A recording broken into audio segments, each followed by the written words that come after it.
কি রে আরে কয়েকদিন খাওয়া নাই বাপ আল্লাহ আমাদের কাছে পাঠিয়েছিল বলে আমার তিনটে মানিককে বাঁচাতে পারলাম আমি বুড়ি মা আল্লাহর কাছে দোয়া চাই বাবা আল্লাহ তোর ভালো করুন আল্লাহ তোর অনেক বড় করুন তোর কেন মদিনার খলিফা আল্লাহ করিনি তুই যদি মদিনার খলিফা হতিস বাপ আমি বুড়ি মা আমার জীবন ধন্য হয়ে যেত রে জোরে বলুন ওমর ফারুকের ভয় হয়ে গেছে খলিফা কি কোনো অন্যায় করেছে এদের কাছে মা খলিফা আমি হলে তুমি কি খুশি হতো খলিফা ওমর কি তোমার কাছে কোনো অন্যায় করেছে বলছে বাবা ওমর কিছু করেনি কিন্তু ওমরের কাছে এত ভিড় আমি কয়েকবার গিয়ে ফিরে এসেছি ও পর্যন্ত পৌঁছাতে পারিনি এদিকে বাচ্চাদের মায়া তুই হলে ভালো হতো ওমরে ফারুক দেখলো ভাব ভালো ওমরের দোষ দেয়নি ওমর কোন অন্যায় করেনি বলছে মা তুমি কাল সকালবেলা ওমরের দরবারে যাবে আমি বলছি তোমার ওমরের সঙ্গে দেখা হবে আর দেখছি যে লোকটা ভালো লোক আল্লাহ আল্লাহ লোক আর আমার বলে গেছে যে সকালবেলা যাবো বুড়ি সকালবেলা গিয়েছে ওমরের কাছে গিয়ে সব বললে কিছু আটা ফাটা দেবে কিছু সবজি দেবে মা জান ভরে বাচ্চাদের খেতে দেবে গিয়ে দেখছে যে রাত্রিবেলা যে লোকটা গিয়েছিল সেই লোকটা ওই সিংহাসনে বসে আছে বুড়ি এখান থেকে বুড়ি দেখতে পেয়ে ওমর বললেন ওই বুড়ি মাকে আসতে দাও একটু কাছাকাছি এসে আর হাউ হাউ করে কাঁদছে কেন ওমরের দিকে শয়তান পর্যন্ত ভয় করে সে ওমরের সামনাসামনি কত কথা বলেছে জোরে কথা বলেছে আবার কথায় ভুল হয়ে গেছে ওমর খলিফা না হলে তুমি খলিফা বলে ভালো হতো আমার আজকের হয় শিরচ্ছেদ করবে না মার্ডার করবে বুড়ি কাঁদছে বাবা খলিফাতুল মুসলিমিন আমি বুঝতে পেরেছি খলিফা বলছে বুড়ি মা তুমি কাঁদছো কেন বলে বাবারে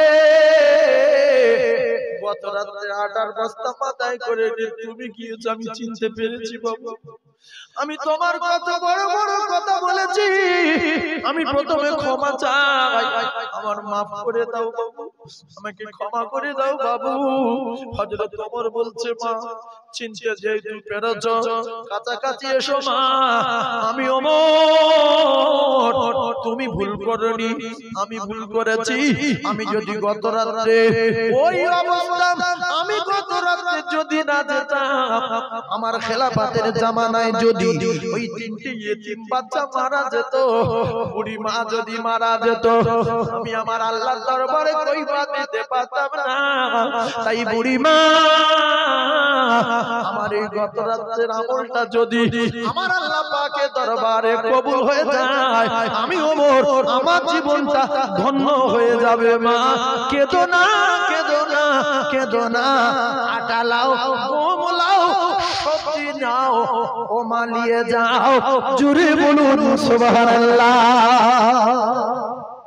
আমাদের এমএলএ সাহেব যদি রাত্রিবেলা কারুর বাড়ি যায় খুব গরিবের বাড়ি তিরপল দেওয়া যদি বলে মা তোমার এখনো তিরপলের বাড়ি এই লাও 20,000 টাকা রাখো ওই বুড়ি যতদিন বাঁচবে এর কাছে অন্য দল ভোটের কথা বললি সঙ্গে সঙ্গে লাঠির বাড়ি মারবে এবার ভোটে হেরে যাবে ওই উড়ি ভোট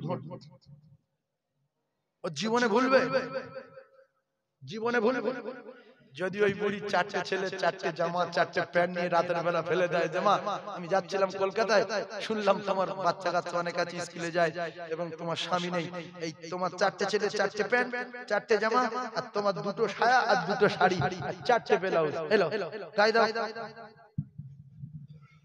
ছেলেরা যতদিন বেঁচে থাকবে বুড়ো হওয়া বন্ধ এই পার্টি করবে সে লোক মরে গেছে তার জন্য দোয়া করবে যে আল্লাহ ওই এমএলএ সাহেবের কবরে জান্নাতের বিছানা দিও আমার ছোটবেলা থেকে আমাদের দেখে আসছে আল্লাহর কসম রাসূলুল্লাহ বলেছে ইতিমদের দোয়া মজলুমের দোয়া সবার আগে আল্লাহ পাকের আরশ আজিমে কবুল হয়ে যায় জোরে বলে ভোটে যদি জিততে চাও ইতিমদের দোয়া লাও গরিবদের দোয়া লাও এমএলএ এর পদ যদি টিকে রাখতে চাও এমপির পদ যদি টিকে রাখতে চাও গরিবের দুয়ারে দুয়ারে যাও নাইলে বছরে একবার এসে কাকা তোর মাটির বাড়ি 5 বছর পরে এসে বলছে কাকা এখনো তোর মাটির বাড়ি কাকা বলছে কি বলবো বাবা কেউ আসে না ভোটের সময় করতে লোকজন আসে এই যে ভোট চলে যায়, ভোট দিলে আর কারো চিনতে বানাবো, বলছে এইবারটা আমার ভোট দে, এইবারটা শুধু দে। কি আমার মশিয়া নিয়ে কথা বলছে, শুধু এইবারটা। এ সাধারণ মুখ্য লোক তো মনটা নরম হয়ে গেছে, যেই লোক এই যা কথা বলে যেই আমার দেবে, ও বাপ ভোট দিয়ে জিতে গেছে, তারপরে বুড়ো গেছে, বাবু আমার বাড়ি নলমুড়ি, আমার বাড়ি গিয়েছিলে,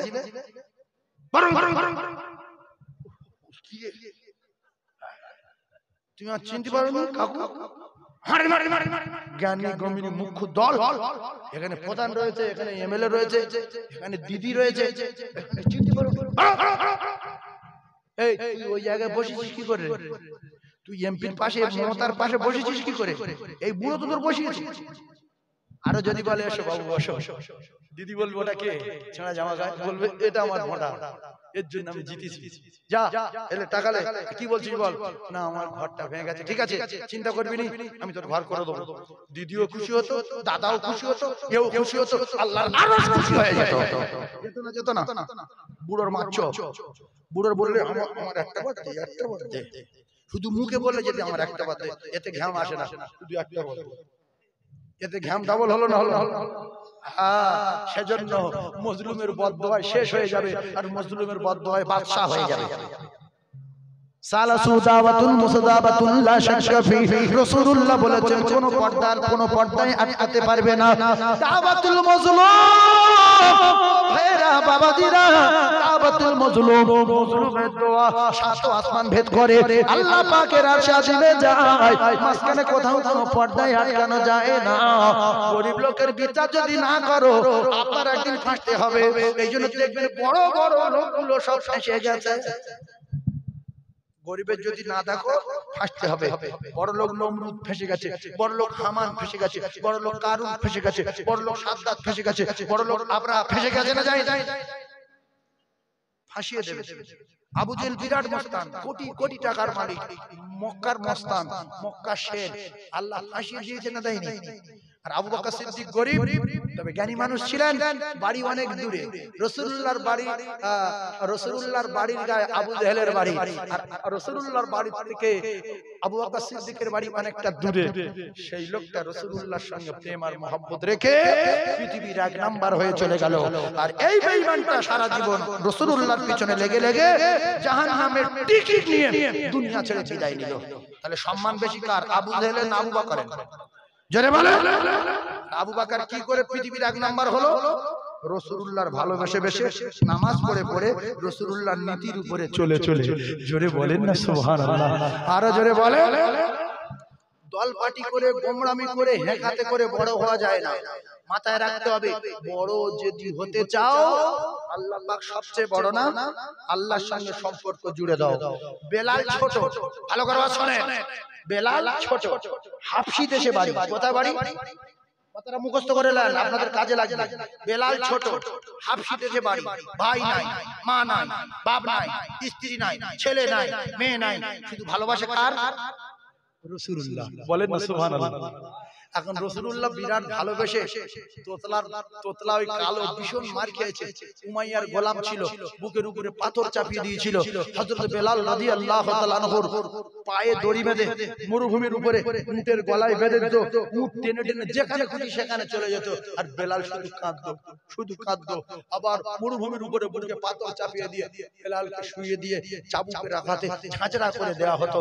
সেই বেলালকে রাসূলুল্লাহ মুয়াজ্জিন বানিয়েছে, দেখতেও খারাপ, ঠোঁটগুলো মোটা, গলা মোটা, চোখ বড় বড়, আর সব জায়গায় কাটা ফাটা, এখানে ওখানে মার খেয়ে মানে ঝাঁঝরা হয়ে গেছে। মদিনার মসজিদের মুয়াজ্জিনেরা ভালো ভালো যোগ্য সাহাবারা বলল, হুজুর এই বেলালকে যদি একটু পরিবর্তন করতেন মুয়াজ্জিন থেকে, তাহলে আমরা সুন্দর আজান দেব, মদিনা গমগম করবে, আর কি সুন্দর লোক দৌড়ে আসবে। একটু বাদ দেন না হুজুর, একটু দেন হুজুর। দেখছি অনেক সাহাবা এক হয়ে গেছে।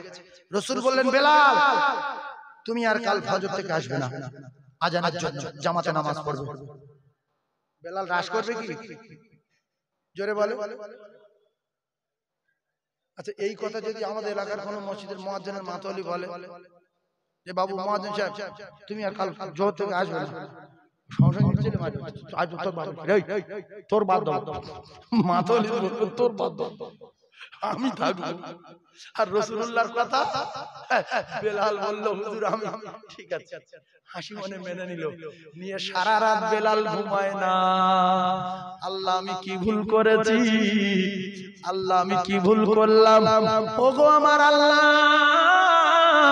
আমার কি ঠোঁট মোটা বলে, না আমি কি বিরাট কালো বলে, না আমি কি তোতলা বলে, ওগো আমার আল্লাহ আমি বেলাল মুয়াজ্জিনের খাতা থেকে বাদ গেলাম। তাহাজ্জুদ নামাজ পড়ে কাঁদি, আল্লাহর দরবারে কাঁদি, আল্লাহ আমি কেন বাদ গেলাম, আল্লাহ আমি কেন মদিনায় আযান দিতে পারবো না, আল্লাহ আমি কি মদিনায় আযান দিতে পারবো না। ও কলিজা টুকরা না, সবাই খুশি হয়ে গেল, রাসূলুল্লাহ বাদ দিয়েছে। সকাল হয়ে গেছে, আযান হলো ফজরের, আর মদিনার মসজিদে সব সাহাবারা হাজির হয়ে গেছে। বেলাল কাঁদে, আল্লাহ আমি কি আযান দিতে পারবো না। আল্লাহ বলে জিবরিল চলে যাও, আমার পাগলা বেলাল ঘুমায় না, শুধু আমার কাছে কাঁদছে। ফেরেশতারা আসলো, ইয়া রাসূলুল্লাহ আজকের কি ফজর আযান মসজিদে হলো না? বলছে ভালো মুয়াজ্জিন আযান দিয়ে দিয়েছি। আল্লাহর মালায়েকারা বললেন, ইয়া রাসূলুল্লাহ বেলালের আযান আল্লাহ পাকের আরশ আজিমে পৌঁছায়। বেলালের আযান শুনে আমরা আরশ পাকে কাতার দেই, আমরা আরশ পাকে বেলালের আযান শুনি। আজকের কি ফজরের আযান হলো না? আল্লাহর নবী বললেন তো আযান হয়ে গেছে। বলছে ইয়া রাসূলুল্লাহ আমার আল্লাহ পাক বলে পাঠিয়েছে ফজরের আযান যদি বেলাল মসজিদে না দেয় তাহলে আর সকাল হবে না। নবী বললেন সাহাবারা বেলালের ডাকো। সাহাবারা দৌড়ে গেলেন, বেলাল বেলাল রে বেলাল। বেলাল দোয়া করছে, আল্লাহ আমি কেন মসজিদে আযান দিতে পারবো না। সাহাবা বললেন বেলাল দৌড়ে এসো, রাসূলুল্লাহ ডেকেছে। আল্লাহ নবীর ডাকের কথা শুনে বেলাল দৌড় দিলেন, আর মসজিদে নববী গিয়ে রাসূলুল্লাহর কাছে দাঁড়ালেন। ইয়া রাসূলুল্লাহ আপনি ডেকেছেন? বলে হ্যাঁ। বলছে বেলাল আযান আরশ পাকে যায়নি, এই মুহূর্তে খবর তোমার আবার আযান দিতে হবে। বেলাল সঙ্গে সঙ্গে বললেন, ইয়া রাসূলুল্লাহ আমি আযান দেব, সারা রাত ঘুমাতে পারিনি, আমি কেন বাদ গেলাম ইয়া রাসূলুল্লাহ। আল্লাহর নবী বললেন, বেলাল তুমি জলদি করে আযান দাও, ফজরের আযান আল্লাহ পাকের আরশ আজিমে তোমার আযানের ধ্বনি পৌঁছাবে। ফেরেশতারা তোমার ধ্বনি শুনে কাতার লাগাবে। ও কলিজার টুকরারা, গোমরাগিরি করা ভালো না, হেকাতে করা ভালো না। বেলাল যদি রেগে গিয়ে মদিনার অলিতে গলিতে লোকের কাছে বিচার দিত, মদিনায় লক্ষ লক্ষ লোক ছিল যে আমি কেন বাদ গেলাম, তোমরা বিচার করো, আমার কেন বাদ দেবে নবী, সাহাবারা কেন আমার বলবে। কিছু লোক বেলালের পক্ষ হতো, মদিনার মসজিদে একটা ঝামালি হতো। বেলাল বললেন কারো কিছু বলবো না, নবী আমার বলেছে আমি খুশি, কিন্তু আমি আল্লাহ জিজ্ঞাসা করবো, আল্লাহ আমার কি কালো হওয়াটা এর জন্য দোষ? কালো তো আমি হইনি, আপনি করেছেন। আমার ঠোঁট মোটা এর জন্য কি আমার অসুবিধা হয়েছে? আপনি তো আমার ঠোঁট মোটা করেছেন। আমি হাফসি দেশের বেলাল, আমি কেন বাদ গেলাম, কেন বাদ গেলাম? আবার পুনরায় রাতের ভিতরে আমার আল্লাহ পাক মদিনার মসজিদের বেলালের মুয়াজ্জিনের দায়িত্ব দিয়ে দিলেন। জোরে বলেন সুবহানাল্লাহ, আরো জোরে বলে। এই জন্য ভালো মন্দ সবকিছু কারণওয়ালা মালিককে। আমার কষ্ট হলে বলবো কার কাছে? আল্লাহর কাছে। আমার কিছু কেনার দরকার হলে বলবো কার কাছে? আল্লাহর কাছে। আপনি একটা দোকান কিনবেন, ফজরের নামাজ পড়েননি, সেই মালিকের কাছে গিয়ে পায়ে ধরছেন, কাকু তোর দুটো পায়ে ধরি, দোকানটা আমার দে। আল্লাহ বলছে ঘাট ধাক্কা মার। আর সে বুড়ো বলছে তোর আসার টাইম নেই, সকালবেলা। এর অপমান করাচ্ছে কে? আল্লাহ বলছে জিল্লু মান তাশা, বিদ্যুৎ আমি করাই। আর তুই যদি আমার কাছে বলে যেতিস যে আল্লাহ আমি যাচ্ছি, অমুক লোকের বাড়ি, ওর মাথার ইঞ্জিনের মালিক আপনি, আমি গিয়ে দোকানের কথা বলবো, ও যেন সঙ্গে সঙ্গে রাজি হয়ে যায়, এই দায়িত্বটা আপনার দিয়ে গেলাম, আর আমি আপনার কথা শুনে আপনার হুকুম আদায় করে যাচ্ছি, আপনি একটু আমার হেল্প করবেন।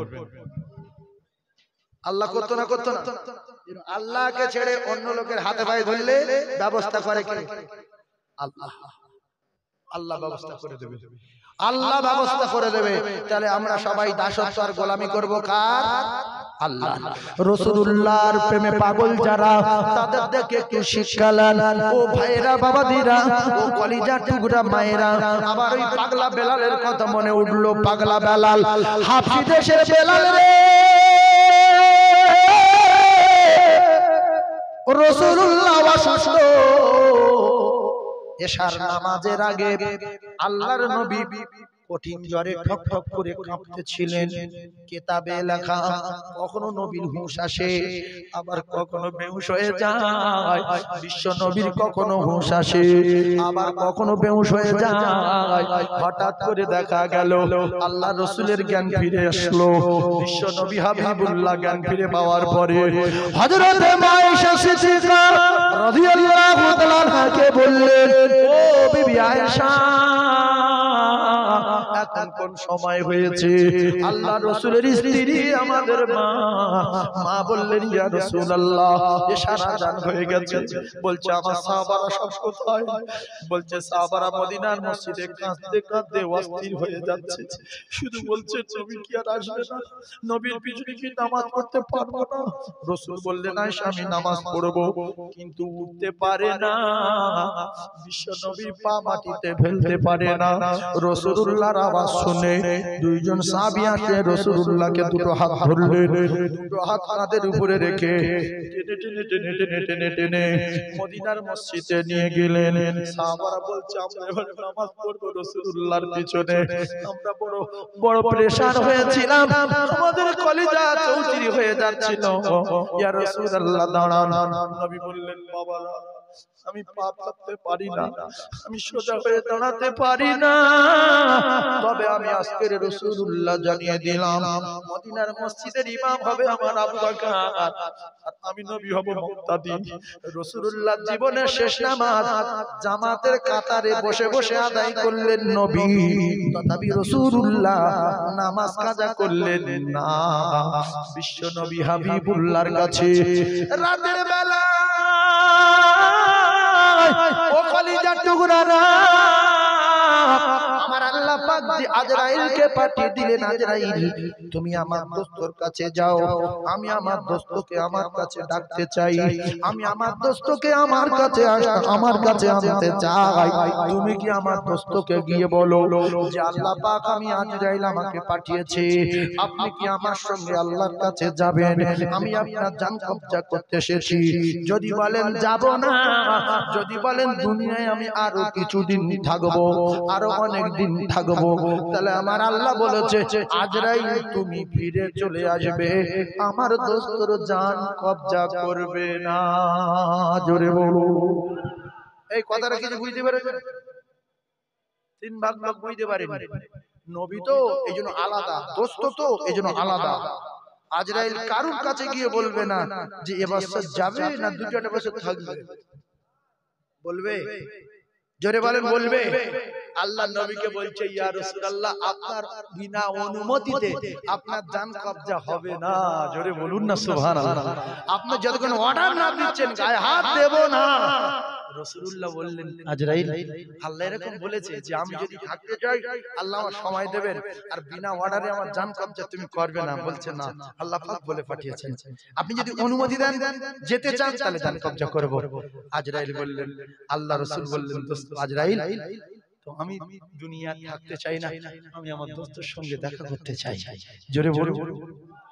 ফাতেমা তখন কাঁদছে, আব্বা চলে যাবে বলছে। আব্বা যদি থাকবো বলতেন, আমার আল্লাহ সময় দিতেন। আব্বা চলে যাবে, মা আয়েশা বেশি টিকা কাঁদে নবী চলে যাবে আর থাকবে না।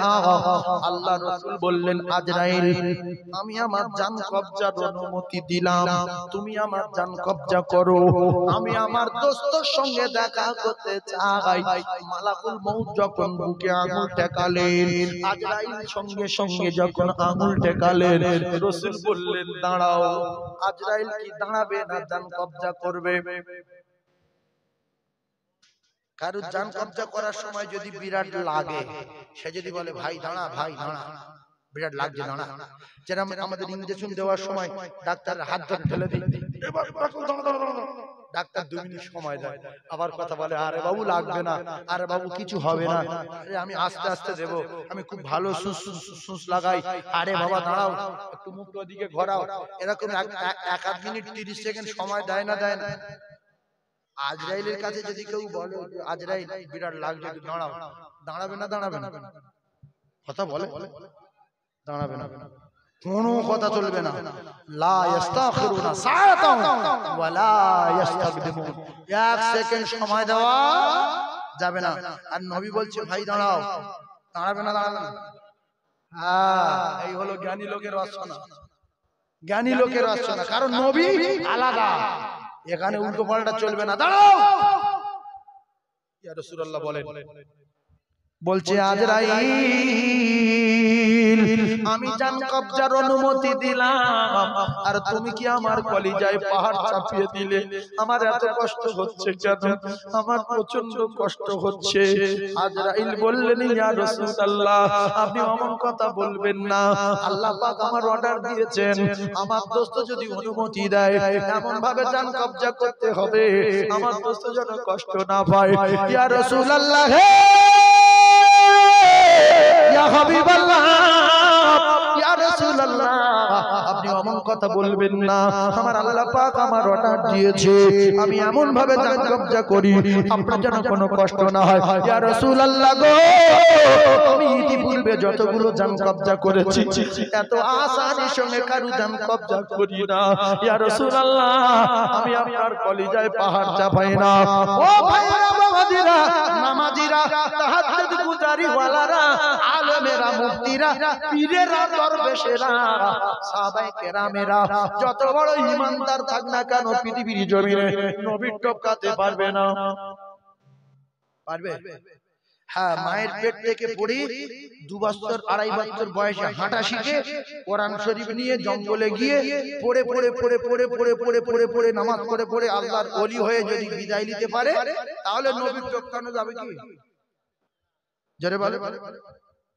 ও দুনিয়ার কোন মেয়ে ছেলে মুখ দেখেনি, শুধু আমল করেছে ঘাসের পাতা খেয়ে খেয়ে, কোরআন শরীফ 2 কোটি বার খতম করেছে, নবীর টপকাতে পারবে না, নবীর কাছাকাছি যাবে। ঠিক বলেছেন, নবীর ধারে কাছে যেতে পারবে না, সাহাবীর ধারে কাছে যেতে পারবে না। তাহলে যত বড় ওলি হও, যত বড় পীর হও, যত বড় সুফি হও, যত বড় 4 নম্বর চোখ খুলে যান, মৃত্যুর যন্ত্রণা হবেই হবে, গ্যারান্টি গ্যারান্টি। দাদা হুজুর হও আর খাজা হুজুর হও আর 5 হুজুর হও আর বসার হুজুর হও আর যত বড় আজমির শরীফের পীর হও, মৃত্যুর যন্ত্রণা হবেই হবে, গ্যারান্টি, কম আর বেশি। কথা ঠিক বললাম ভুল বললাম?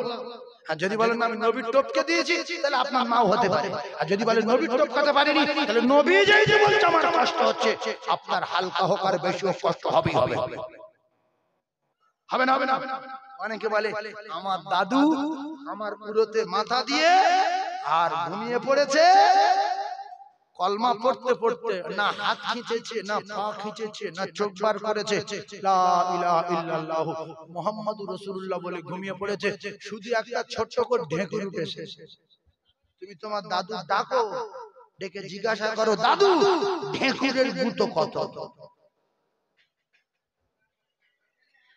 এই ঈসা নবীর মা মারিয়াম, ঈসা নবীর মা কি নাম? মারিয়াম। ঈসা নবী মাকে ডাকলেন, মা ওঠো, কুম বিইজনিল্লাহ। মা উঠবে না? উঠবে না? জোরে বলে উঠবে না? উঠবে কবর থেকে উঠবে, এটা মুজিজা। হ্যাঁ বাবা ঈসা, আল্লাহু আকবার। গার কসম শিগগিরই এসব কথা শুনলে কি পাওয়ার দিয়েছিল। ঈসা নবী যদি বেঁচে থাকতো এখন, আর আমি যদি বলতাম যে হুজুর হ্যাঁ আপনি তো আল্লাহর পয়গম্বর, আমার বাপের একটু দেখে তোলেন না, আমি একটু আর বাবার সঙ্গে দেখা করি, সঙ্গে সঙ্গে তুলবে যে উমুকের বাপ, ওঠ, সঙ্গে সঙ্গে কবর থেকে ঠেলে উঠবে। ঈসা নবী চলে গেছে, মুজিজা চলে গেছে। এখন যদি সবাই মিলে কোনো কবরের কাছে গিয়ে বলি ও আব্দুর রহিমের বাপ, ওঠ, জীবনে উঠবে? আরো কবরে শুয়ে রেখে যাবে, বলছে ওরম করছি কেন, তুই শুয়ে পড়, শুয়ে পড়, আমার পাশে কখন শুনবি তাই বল। উঠবে? জীবনে উঠবে? ভাইরা আমার, হযরত নবী ঈসা আলাইহিস সালাতু ওয়াস সালাম তার মাকে ডাকলেন, মা উঠলেন, বলে মা কবরে কেমন আছো মা? মা মরিয়ম বললেন বাবা আল্লাহ আমার কবরে জান্নাতের হাওয়া চালিয়ে দিয়েছে, জান্নাতের বিছানা করে দিয়েছে, সুন্দর ব্যবস্থা করে দিয়েছে, আমার কবরে কোনো অসুবিধা নাই, কিন্তু একটা বড় কষ্টে আছি বাবা। বলছে মা কি কষ্ট? বলছে বাপ যেদিন আমি মৃত্যুর কবলে পড়েছিলাম সেদিনকার ব্যথা বেদনা আজও আমার গলদেশ থেকে যায় না বাপ। এই ব্যথা বেদনা আজও আমি উপভোগ করছি, আজও আমি উপলব্ধি করছি, এই ব্যথা আজও আমার গলদেশ থেকে যায় না। সেই ব্যথা রয়েছে আল্লাহ নবী জান কবজার অনুমতি দিলেন, নবী পর্দা নিলেন, দুনিয়া ছেড়ে বিদায় নিলেন। ফাতিমা কাঁদে আব্বা নাই, মা আয়েশা সিদ্দিকা কাঁদে আব্বা নাই, কিন্তু তাদের কান্না আলাদা, তাদের কান্না ভিতরের কান্না, চেল্লালো কান্না ছিল না। কিতাবে লেখা ফাতেমা একটু আওয়াজ দিয়ে কাঁদছিল। নবী যখন বেঁচে ছিল মৃত্যু শয্যায় শায়িত, ফাতেমা শুধু বলছে আব্বু আমি কোথায় যাব, আমি কার আব্বু বলে ডাকবো, আব্বু আমি কি করব, আপনি আমার কলিজার টুকরা ছিলেন, আপনি চলে যাচ্ছেন আব্বু। রাসূল বললেন ফাতেমা তুমি অমন করে কেঁদো না, আমি তোমার আব্বু কথা দিচ্ছি আমার ইন্তেকাল হয়ে যাচ্ছে, আমার ইন্তেকালের সর্বপ্রথম ইন্তেকালের পরে তোমার সঙ্গে আমি দেখা করব মা, কথা দিলাম। ফাতেমা আর বুঝতে বাকি নাই, ফাতেমা বুঝতে পেরেছেন আমার আব্বা জানের ইন্তেকালের পরে আমার পালা রে। আমার আব্বা বলেছে কলিজার টুকরি ফাতিমা আমি প্রথম তোমার সঙ্গে দেখা করব।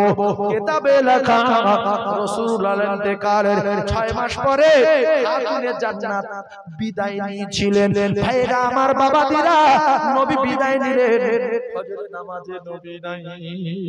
মদিনার মানুষ পাগল হয়ে গেল, লাফাচ্ছে বেলাল রে নবী কোথায়, নবী কোথায়, নবী নাই। আমি বেলাল, আমি বেলাল আর মদিনায় থাকবো না, আমি বেলাল মদিনা ছেড়ে চলে যাব। নবী নবী করে আমি বেলাল কত অত্যাচার সহ্য করেছি, আমার ঝাঁঝরা হতে হয়েছে, উটের গলায় দড়ি বেঁধে মরুভূমির উপরে টেনেছে। আমি বেলাল নবী হারা হয়ে গেলাম, নবী নাই, নবী নাই, নবী নাই। হযরত ওমর ফারুক আওয়াজ শুনছে, সাহাবারা কাঁদছে, নবী মারা গেছে, নবী চলে গেছে, নবী নাই। কিতাবে লেখা রে হযরত ওমরের খাপে তরবারি থাকতেন, সব সময় খাপে তরবারি রেডি। হযরত ওমর নবী মারা গেছে আওয়াজ শুনছে মদিনায়, শুধু আওয়াজ হচ্ছে মদিনায় নবী মারা গেছে। খাপ থেকে তরবারি টেনে বার করে হযরত ওমর বলে যে বলবে নবী নাই এই আওয়াজ আমি কানে শুনবো না, আমি তার মাথা নামিয়ে দেব, ঘাড়ে মাথা রাখবো না। হযরত ওমর পাগলের মতো চিল্লায়, কে বলে নবী নাই মদিনা। ও কলিজার টুকরা না, ভালোবাসা কারে বলে দেখেন, প্রেম কারে বলে দেখেন, মোহাম্মত কারে বলে দেখেন। সিদ্দিক আকবর কদম তুলে তুলে আগিয়ে আসছিলেন, ওমর পাগল হয়ে গেছে। বেলাল আচার খাই থাকবো না, মদিনায় চলে যাব, মদিনা ছেড়ে আমি আযান দেব না, আর কোনদিন আমি আযান দেব না, নবী নাই, কে আমার আযান শুনবে রে, আমি বেলাল থাকবো না। হযরত সিদ্দিক আকবর বলেন ওমর পাগল পাগল হয়ে গেছি, মাথা খারাপ হয়ে গেল নবী বিনে। ওমরের মতো জ্ঞানী আর বুদ্ধিজীবী আল্লাহ যারা আমার পর, আল্লাহ রাসূল বলেছিলেন আমার পরে যদি আল্লাহ কারো নবী করে দিতেন, আমি রাসূলুল্লাহ কথা দিলাম ওমরকে আমার আল্লাহ নবী করে দিতেন। সেই ওমরের মাথা খারাপ হয়ে গেল, নবী নাই, শুনতে রাজি নাই, তরবারি ঘোড়ায় রে সিদ্দিক আকবর চোখের পানি বুক ভেসে যায়, কাঁদতে কাঁদতে কাঁদতে কাঁদতে কাঁদতে কাঁদতে হযরতে আয়েশা সিদ্দিকা কলিজার টুকরি মেয়ে, জানের জান মেয়ে রাসূলুল্লাহর সঙ্গে বিয়ে দিয়েছিলেন। আল্লাহর নবী দিন দুনিয়ার বাদশাহ, মক্কার সাথী আবু বকর, হিজরতের সাথী আবু বকর, গারে সুরের সাথী আবু বকর, ছোটবেলার সাথী রে আবু বকর। আল্লাহর নবী দিন দুনিয়ার বাদশার জানের সাথী আবু বকর দরজার কাছে গিয়ে আয়েশা সিদ্দিকার হুজরার দরজার কাছে গিয়ে ঠোকা দিলেন। আয়েশা বলেন কে? আল্লাহর নবী, আল্লাহর নবীর পাগল সাহাবী আবু বকর বললেন মা আমি তোর আব্বা মা। হযরত আয়েশা সিদ্দিকা দরজাখানা খুলে দিলে আল্লাহর রাসূল দরজার ভিতরে প্রবেশ করে দেখি আমার রাসূলুল্লাহ শুয়ে আছে, চাদর ঢাকা দেওয়া। আয়েশা বলেন আপু নবী নাই, নবী নাই। আল্লাহর নবী বললেন মা কেঁদো না, কলিজার টুকরি কেঁদো না। মদিনার চত্বরে সাহাবারা পাগলের মতো চিল্লায় নবী নাই, নবী নাই, নবী নাই। কলিজার টুকরি মা ধৈর্য ধারণ করো মা, আমি আমার নবীর মুখখানা দেখব। কিতাবে লেখা আল্লাহ রাসূলের পাগল সাহাবী সিদ্দিক আকবর রাদিয়াল্লাহু তাআলা আনহু রাসূলুল্লাহর কাছে গেলেন, মাথার ধারে বসলেন। ইয়া রাসূলুল্লাহ, ইয়া হাবিবাল্লাহ, আল্লাহর নবী চলে গেছেন দুনিয়া ছেড়ে। বিশ্বনবী হাবিবুল্লাহর মাথার কাছে গিয়ে কিতাবে লেখা হযরত সিদ্দিক আকবর রাদিয়াল্লাহু তাআলা রাসূলুল্লাহর মুখের কাপড়খানা সরিয়ে সিদ্দিক আকবর রাসূলুল্লাহর কপালে চুমা দিয়ে দিলেন। জোরে বলতে পারলেন না সুবহানাল্লাহ? আরো জোরে বলেন না সুবহানাল্লাহ? চিল্লে তাকবীরে ধ্বনি দেন না নারী দেখবে। প্রেমটা দেখে, ভালোবাসাটা দেখে,